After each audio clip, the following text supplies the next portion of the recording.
அந்த கைலாசமா மலையில வீட்டில் கொண்டிருக்கிறானே யார் யார் யாருப்பா?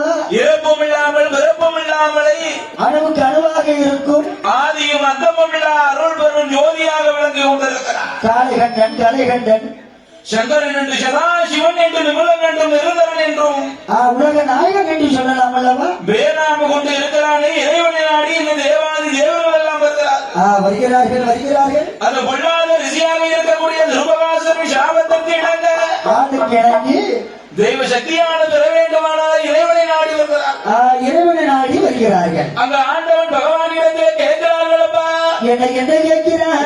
தேவாதி தேவர்களே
மகேந்திரகிரி பருவத மலை என்று சொல்லக்கூடிய மலையை மத்தாக நினைத்து வாசுகி என்னும் பாம்பை இறைவன் கழுத்தில் ஓடக்கூடிய அந்த வாசுகி என்று சொல்லக்கூடிய பாம்பை கையிலாக போட்டார்கள்.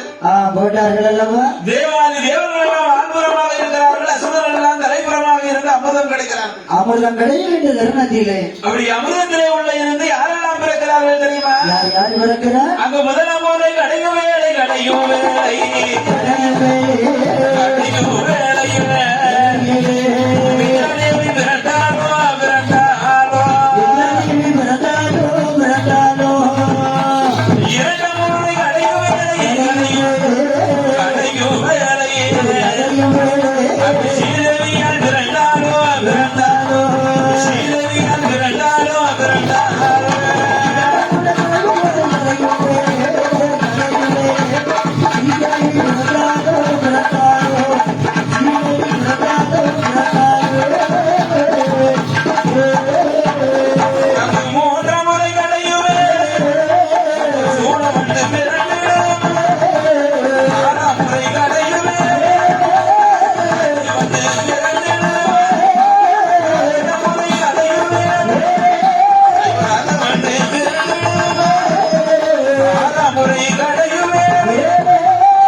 விரைந்திடுவாயே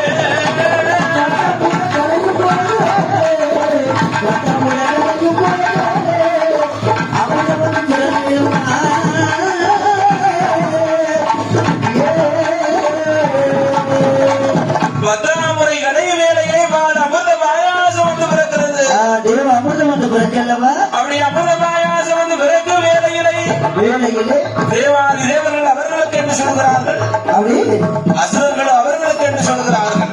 எனக்கு உனக்குன்னு இருவரும் சட்டம் விடுகிறார்கள். இருவருக்கும் சண்டையிடும் வேளையிலே என் பெருமான் மாயவன் திருமண் நமோ நாராயணனானவன் அந்த பால்கடலில் பள்ளிக்கொண்டை என் வந்தாமல் பார்க்கிறான் அல்லவா? என் பெருமானானவன் ஒரு ஜெகன் மோகினியால் பெண்ணை போல வடிவம் கொண்டு நிற்கிறான். இப்படி மோகினி போல வடிவம் கொண்டு என் பெருமான் மாயவனானவன் எப்படி வருகிறான் தெரியுமா?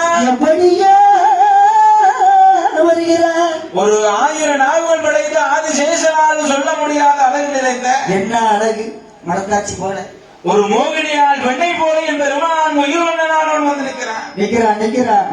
அசுரர்கள் எல்லாம் பெண்ணென்றுதான் நினைத்தார்கள். ஆஹா, ஆனா தேவாதி தேவர்கள் எல்லாம் யாருன்னு தெரியுமல்ல, என் பெருமான் மாயவன் என்று அறிந்திருக்கிறார்கள். அறிந்தார்கள், தெரிந்தார்கள். ஆனா அந்த அமுத பாயாசத்தை வாங்கி என் பெருமான் மாயவன் கையிலே கொடுக்க கையில கொடுக்கும் மாத்திரத்தில் என் பெருமான் மாயவனானவள் மாயவள் அமிர்த பாயாசத்தை தேவாதி தேவர்களுக்கு பங்கிடுகிறான்.